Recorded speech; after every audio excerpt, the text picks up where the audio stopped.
You cannot be serious! That ball was on the line! Chalk flew up! Take us up, please. Answer my question! The question, jerk! You're a disgrace, and everyone here is a disgrace. You can't get a call to even this far out right. It's absolutely unacceptable. Hope you enjoyed that little intro there. And we know that's the way a lot of people like to act, but I'm going to try to dispel some of those myths and tell you what the rule book says and give you my commentary. So for those of you that don't know, my name's Alex Green. This is my high school wrestling rule video series here on YouTube. Thanks for stopping by and checking me out. Now, before we get started, I just want to read off what the NFHS rulebook says for the 2020-2021 season. It says, in Rule 3, Section 1, Article 9, the referee shall not use TV monitoring, replay, or other video equipment in making decisions related to the match. Meaning, even though you may have it on your phone, you may have it on your professional camera, your GoPro, your tablet, whatever the case is, referees cannot use video replay to correct a call, change a call, whatever the case is. If we miss it, we just miss it. That's just the way the NFHS has it. Now we know in pro sports and college sports, the referees, and they even have a replay booth, they'll buzz down, hey, you might want to look at this, you might want to do this, you might want to yada yada yada.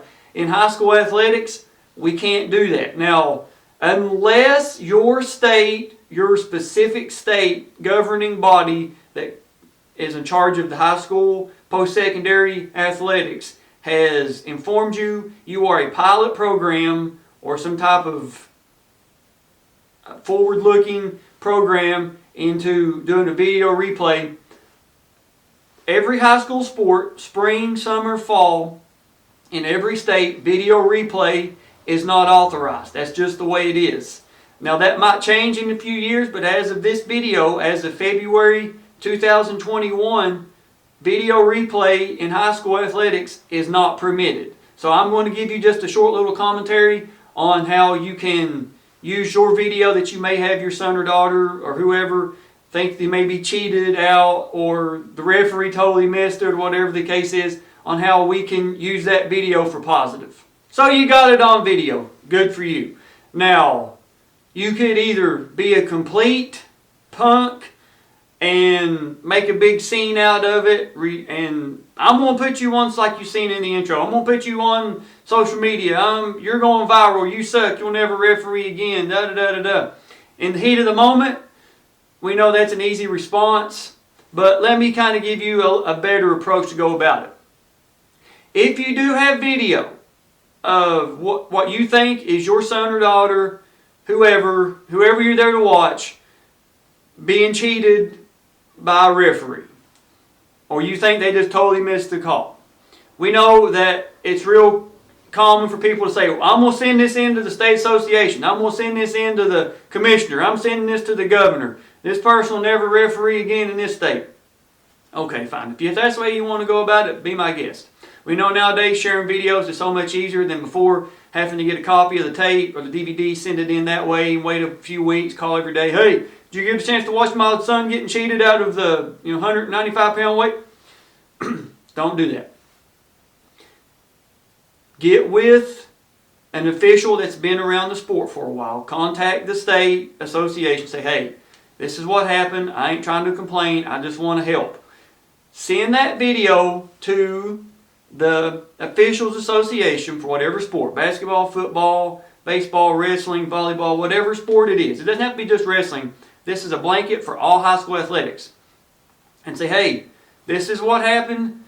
I think my kid, my nephew, my grandson, my granddaughter got cheated out of this match. It should have been a ball, called a strike. It should have been a walk, and it should have been a takedown, and it wasn't. Whatever. Let the referees have that video. Maybe not the one that made the call, but let the referee association have that video so we can use it for training to help other officials coming in. Because it's not going to do any good for somebody to go out and just act like a complete idiot in front of a gym or whatever, and then maybe that was that referee, he or she really wanted to start officiating, may have made a bad call, then you get some idiot coming out here cutting a shine, and then, you know, their self-confidence is gone. When we could have easily molded them into a great official, and we know a lot of referees aren't doing it now because of the way parents and fans are acting. That, I mean, that's not me just making that up. That's proven fact that a lot of referees aren't realizing. They're saying the main reason is the way they're being treated by parents and fans. And that needs to stop. That is ridiculous. There's no way that that should be a continuing issue. So if you do have it, just send it to the Referee Association. It's not hard to find out who it is. Reach out to somebody in your state, somebody you've known sport for a while. Even maybe get with your coach. Let your coach send it. Whatever the case is. But the worst thing you can do is make fun of somebody or berate them in a gym or an arena or whatever when in the heat of the moment, because, you know, we're losing referees every season. Our numbers are dropping, and we need to retain as many good officials as we can, because you don't want just anybody throughout there officiating because you think, you know, it's bad with even somebody that's been trained for a while. Imagine just picking somebody out of the stands and say, hey, you come referee. Now, you may be picking an Olympic level referee out, just, you know, if you know from somebody from that area. But my guess would be it would just be a random parent or a random old wrestler that used to wrestle or old coach or whatever. And we don't want that. We want our referees to be as trained and as knowledgeable as possible. It's one of the reasons why I'm doing this series, is to have, because when I started officiating, I had nobody. There was a few coaches, the guy that I wrestled for, and then the Darren Gamble, and then Coach Jim Matney come to Johnson Central. That's where I wrestled at. And without those two guys, and a few other people here and there that helped me out along the way early in my refereeing career, without those couple guys, I wouldn't have known anything. I mean, I used to go to practice just to watch, and they would, you know, hey, Alex, this is this, da-da-da-da-da. So I'm doing this so people in my shoes that want to get into the sport and help will have a means to do so. So there's my take on video replay. Do with it what you will, but just remember, there's no point in making fun of somebody, berating somebody, embarrassing them in front of a gym. Even though if they make a bad call, you got to realize, hey, we're human too. So there you have it. If you haven't done so already, tell somebody about the channel, like, share, subscribe. Keep watching. If you're not watching my vlogs, watch the vlogs. But until then, we'll see you guys on the mats.